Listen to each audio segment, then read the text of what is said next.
2.2 દાખલા નંબર 1 ની આપણે શરૂઆત કરવા જઈ રહ્યા છે. પહેલા આપણે બે સૂત્ર શીખી લઈએ. કયા કયા સૂત્ર છે ભાઈ? તો કે આલ્ફા વત્તા બીટા. આલ્ફા અને બીટા એટલે શું? શૂન્ય. સાહેબ શૂન્ય એટલે એક્સ ના જવાબ. એક્સ ના બે જવાબ મળશે. પહેલા જવાબને આલ્ફા કીધો, બીજા જવાબને બીટા કીધો. ઓકે, અને એ બેનો સરવાળો હંમેશા આવો થાય, ઓછા બી અપોન એ. સાહેબ એ બી ક્યાંથી લાવવાના? એ આ સમીકરણમાંથી ગોતવાના. હલો, ચલો. એક્સ વર્ગનો જે સહગુણક છે, એક્સ વર્ગની આગળ જે આંકડો રહેલો છે એને એ કહેવાય. એક્સ ની આગળ જે આંકડો રહેલો છે એને બી કહેવાય. નિશાની સહિત લેવાનો. અને ખાલી આંકડો એકાદો અચળ પદ ખાલી આંકડો રહેલો છે એને શું કહેવાય? સી કહેવાય. ઓકે, ચલો.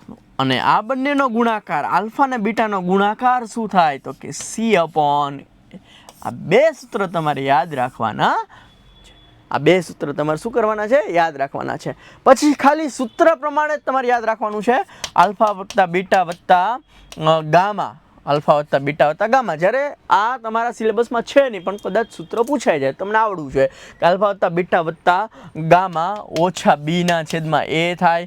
Okay, alpha beta plus beta gamma plus gamma alpha બરાબર સી અપોન એ થાય. ને આલ્ફા બીટા ગામા ઓછા ડી અપોન એ થાય. તો આ સૂત્ર પણ યાદ રાખી લેવા. ઓકે, આ બે તો યાદ રહેવા જ જોઈએ. આ એમસીક્યુ માટે યાદ રાખવાના છે. ઓકે, આપણે આના ઉપર કામ કરવાનું છે.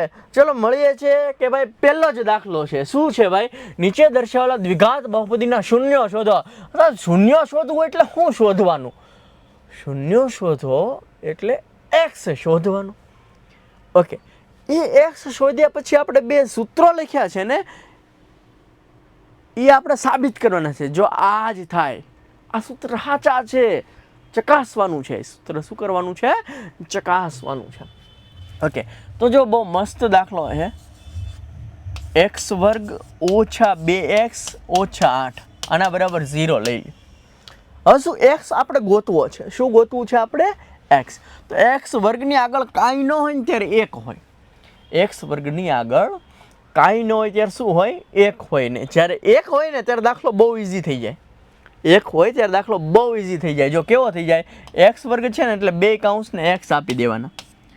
2 કૌંસને શું આપી દેવાના? એક્સ આપી દેવાના બરાબર 0. ક્યારે ખાલી 2 કૌંસને એક્સ આપી દેવાના? કે જ્યારે એક્સ વર્ગની આગળ એકડો હોય, બીજો કોઈ નંબર ન હોય. કાંઈ ન હોય ને તો એકડો હોય, દેખાય નહીં પણ હોય, તો 2 કૌંસને એક્સ આપી દીધા. 8 ના એવા અવયવ પાડો 2 આવે. ભાઈ 4 દુ 8 થઈને 4 માં 2 જાય તો 2 થઈ જાય. ઓકે, તો આપણને ખબર પડી ગઈ 4 દુ 8. ઓકે સાહેબ, 4 દુ 8. 4 ને 2 માં મોટું કોણ? આપણને બધાને ખબર પડે. 4 ને 2 માં મોટું કોણ? તો કે 4. એને વચ્ચેની નિશાની દેવાની. એને કઈ નિશાની દેવાની? વચ્ચેની. આ રે વચ્ચેની નિશાની અહીં દઈ દો, મોટાને દેવાની. હવે આ બે નિશાનીનો ગુણાકાર છે વત્તા ઓછે વત્તા ઈ બીજાને દેવાની. હવે આ x ઓછા 4 ને પણ 0 આપો ને x વત્તા 2 ને પણ 0 આપો. x ઓછા 4 બરાબર 0. વચ્ચે અથવા લખવાનું કમ્પલસરી છે, કારણ કે x ના બંને જવાબ એક સાથે ક્યારે શક્ય નથી. કાં તો આ હશે કાં તો આ હશે, એટલે વચ્ચે અથવા લખવાનું છે. ભૂલમાં અને ન લખાય છે.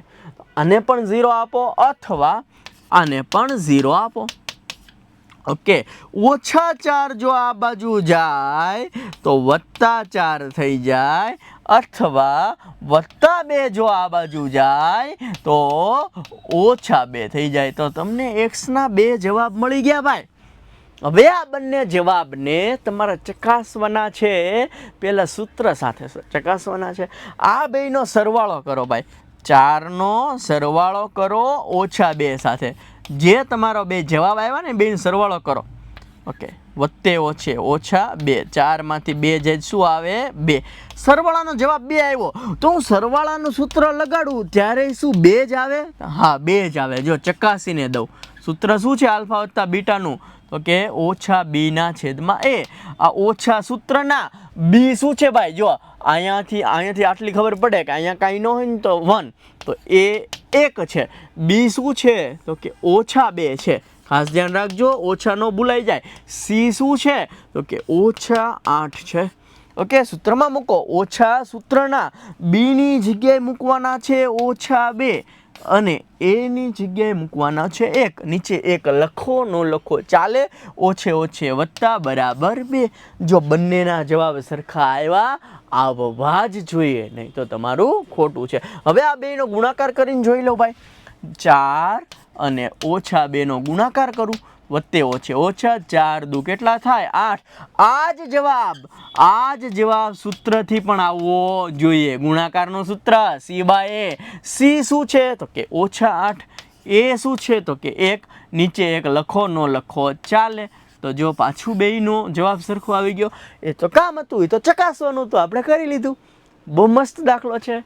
આશા રાખું છું સમજણ હશે. મળીએ છીએ નેક્સ્ટ દાખલામાં. ત્યાં સુધી જય હિન્દ, જય ભારત.